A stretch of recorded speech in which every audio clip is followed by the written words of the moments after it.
Hi, Patrick here. Half Cheetah Will View, and I'm here to do Tubi Tuesday. That's right, Tubi Tuesday.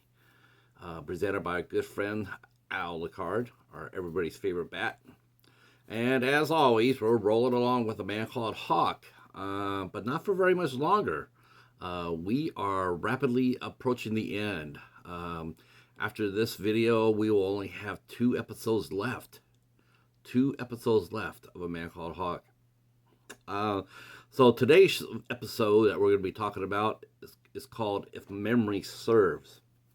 Now, this is a very interesting episode, very interesting. And once again, it really makes you curious about where they wanted to go with the series. Um, I liked the direction it was going. I'm not sure if Robert B. Parker liked it because I just don't see him like signing off on it necessarily. But I definitely see that Avery Brooks would, and some of the other writers and probably some of the actors, because this episode continues what the last episode hinted at, started to hint at, and uh, and that was intensive care. Intensive care introduced very subtly, very carefully, a bit of mysticism in the series. Not full bore, nothing like something you see on the CW today, but it started to add a small element. The last episode, Intensive Care, had a lot of mystic moments in it, um, and so this episode followed up on that a little bit. Now, it doesn't refer necessarily to the last episode, so this is a standalone story, but elements from the last story do come into play here. And in if memory serves, Hawk is hired to protect a Haitian historian from someone who he believes is trying to use voodoo to learn of a secret. And that's how the episode starts the old-fashioned way, and that is where a man named Felix Bingham is thrown into jail with in Haiti with a corrupt Haiti army official named Colonel Dessalin. He's trying to find out some information, um, and so those two don't really like each other. Colonel Dessalin has proves his point that if he wanted to kill Bingham, he could, which he should have, because he wasn't going to get a second chance.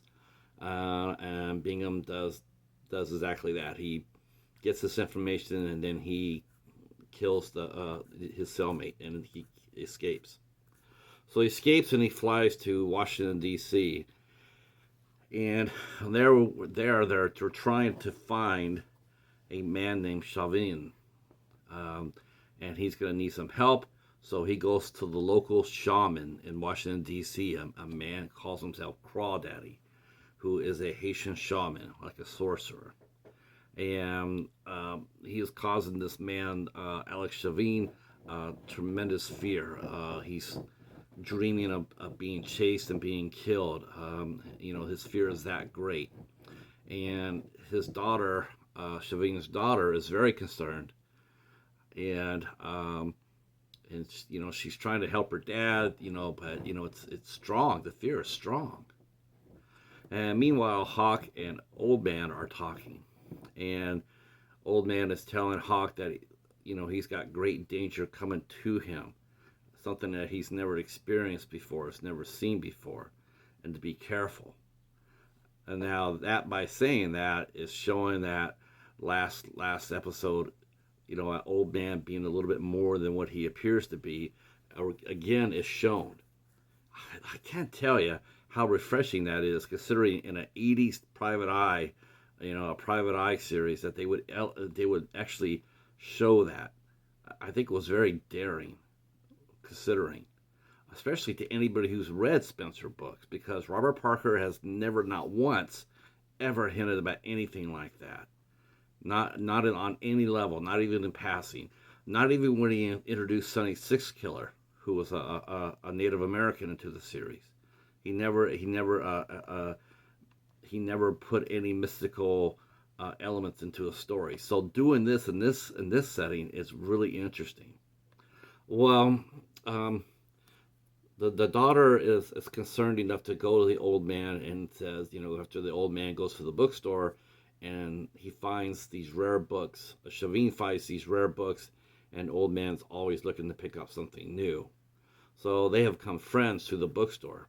And so uh, the young daughter senses that old man could maybe help her. So she walks with old man down the street, and she's telling him about what's happening to her dad. He's haunted by these dreams. He thinks that someone's trying to kill him. He's waking up every night terrified, and she's and as they're walking, the girl says, "Do you know anybody that can help us?" And old man stops and says, "I think I know somebody who can." Now, that wouldn't be necessarily anything earth-shattering, except that old man happened to stop right there, right next to Hawk. Now, how did he know that? Small, subtle things made for a very interesting episode. Now, Hawk, as we know, he's one of those guys that he's all about what he can see. That's what he believes in. What he can see, he can believe. And so, while others are terrified by the shaman, Hawk is not necessarily scared by the shaman. He's like, yeah, maybe you should be scared of him. And I would encourage Crawdaddy to do that as well. But Crawdaddy thinks that he's invincible, meaning he can't be killed, he can't be hurt. If he is, he'll come back. Um, so, so Bingham and Crawdaddy team up. They don't like each other, they don't trust each other, but they're teaming up because they're looking for a combination. They're looking for a memory. They want because Shavine is a historian. He can remember and retain his country's entire history. He can tell you verbatim what happened during what day, during what year. And so when a gold bullion shipment worth $13 million goes missing, and General Dessalines, or another corrupt general, tells him the combination, well, now you know why that they're trying to basically scare Shavine into giving him the answer. And that fear is so strong that it lands Shavine in the hospital. He's perfectly healthy, and the doctors they're mystified. They don't understand why he's in the condition he's in, except that it's all brought upon himself. He's so scared.